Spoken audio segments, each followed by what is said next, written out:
তারপর থেকে তিনি এমন এক আলো দেখতে পেলেন,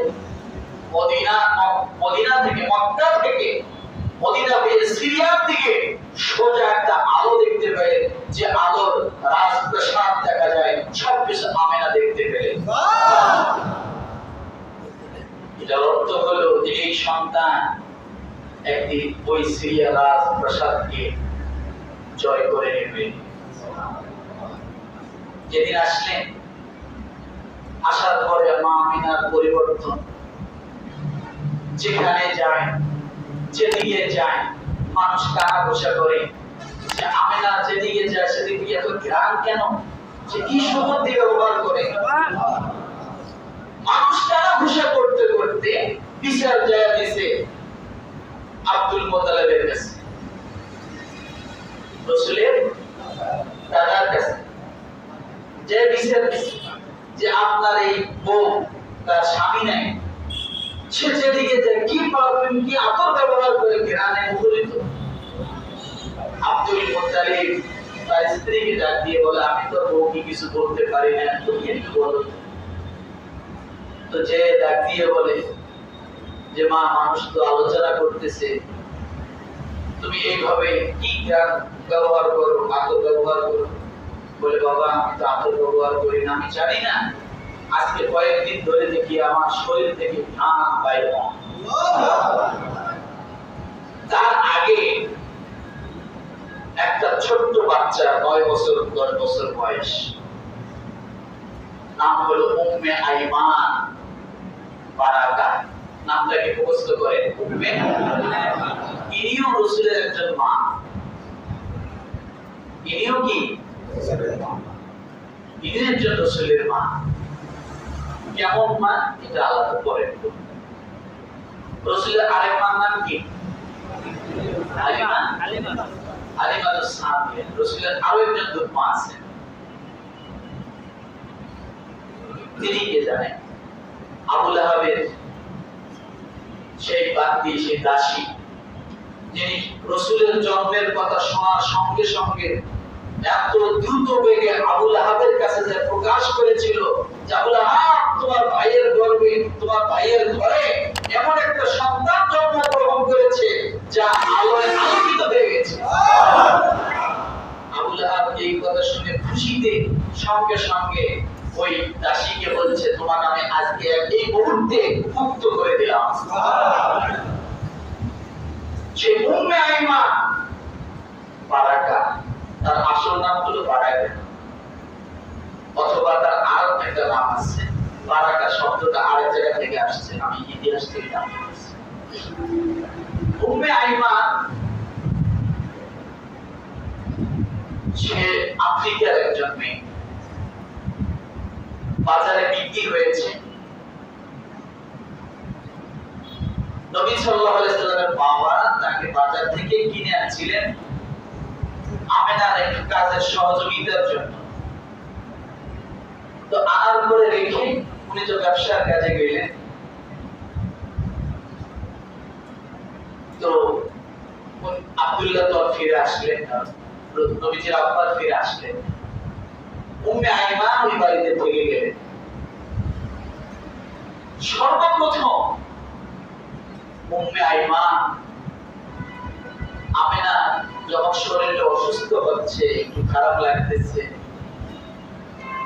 সর্বপ্রথম এই খবরটা ওই ছোট বাচ্চা উম্মে আইমান বলতেছে যে আপনার ঘরে একটা পুত্র সন্তান মনে হয় জন্মগ্রহণ করবে, খুব সুন্দর হবে।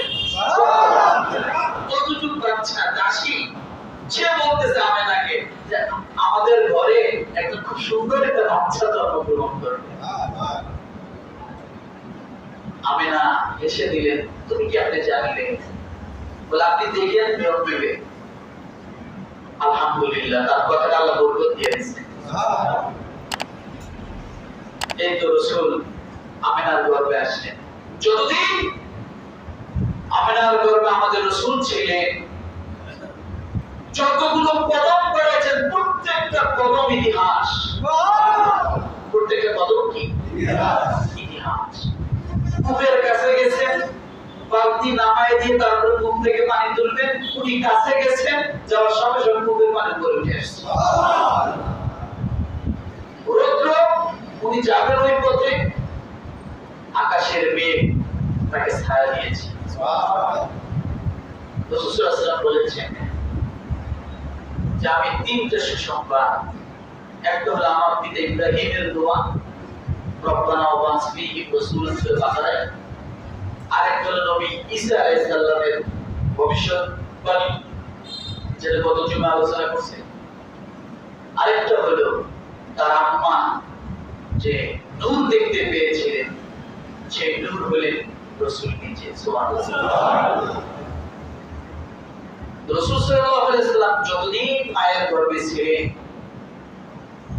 আল্লাহ তাআলা পুরা দেহ মোবারক আমিনার বরকতে ভরে দিয়েছেন। সুবহানাল্লাহ।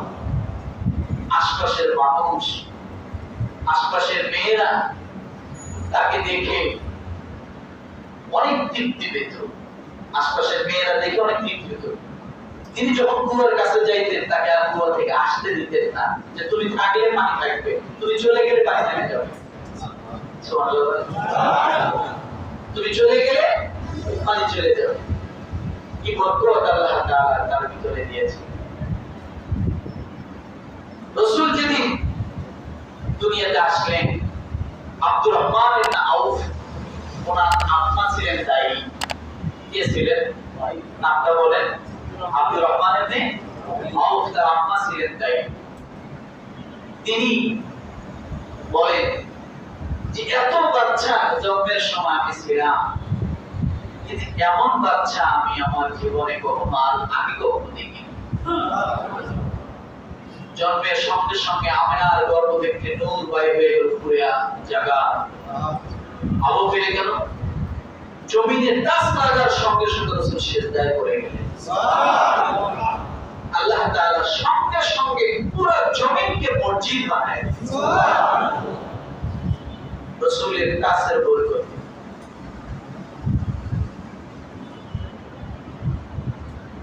রাসূল যেদিন জন্মগ্রহণ করলেন, সঙ্গে সঙ্গে ওই রাত্রে রাসূল কিন্তু না দিনে না রাত্রে জন্মগ্রহণ করেছে। রাসূল কখন জন্মগ্রহণ করেছে বলেন তো? দিনেও না রাতেও না, দিন এবং রাতের মাঝখানে রাসূল জন্মগ্রহণ করেছেন। সুবহানাল্লাহ। আর এই সময়টা হলো শান্তির সময়। কিসের সময়? শান্তির সময়। সেই সময় রাসূল যখন জন্মগ্রহণ করেছেন, সঙ্গে সঙ্গে সিরিয়ার রাজবেশা ভূমিকম্প শুরু হয়ে গেছে। একজন রাসূল দুনিয়াতে জন্ম হওয়ার সঙ্গে সঙ্গে সিরিয়ার রাজবেশা কি হয়? ভূমিকম্প শুরু হয়। সেখানকার গম্বুজগুলো, 14টা গম্বুজ ভেঙে পড়েছিল। আর আমরা এমনই রাসূলের উম্মত, এমনই মহব্বত পয়দা করি, মিলাদ ছাড়া আর রাসূলকে স্বীকার করি না। আছে না?